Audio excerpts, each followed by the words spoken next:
నర్సంపేట మాజీ ఎమ్మెల్యే పెద్ది సుదర్శన్ రెడ్డి కుటుంబాన్ని స్వయంగా పరామర్శించబోతున్నారు బీఆర్ఎస్ అధినేత కేసీఆర్. మరి కాసేపట్లో కేసీఆర్ ఎర్రవల్లి ఫామ్ హౌస్ నుంచి నర్సంపేటకు బయలుదేరబోతున్నారు. పెద్ది సుదర్శన్ రెడ్డి కుటుంబాన్ని ఆయన పరామర్శిస్తారు.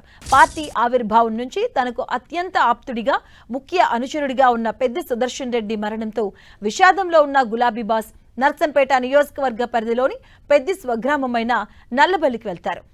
ఇంటి పెద్దను కోల్పోయి పుట్టెడు దుఃఖంలో ఉన్న పెద్ది కుటుంబ సభ్యులను పరామర్శిస్తారు. కష్టకాలంలో పార్టీ ఎల్లవేళలా తోడుగా ఉంటుందని భరోసా ఇవ్వనున్నారు. ఈ పర్యటనలో భాగంగా పెద్ది సుదర్శన్ రెడ్డి కుటుంబంతో పాటు నర్సంపేట నియోజకవర్గ నాయకులు, కార్యకర్తలు, అభిమానులను కలిసి కేసీఆర్ ధైర్యం చెప్పబోతున్నారు.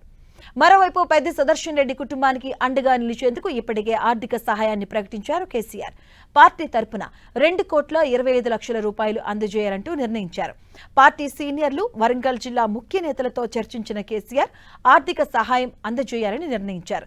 సుదర్శన్ రెడ్డి ఇద్దరు పిల్లలకు చెరో ₹1 కోటి చొప్పున, తల్లి అమృతమ్మకు 25 లక్షల రూపాయల ఆర్థిక సహాయాన్ని అందించనున్నారు.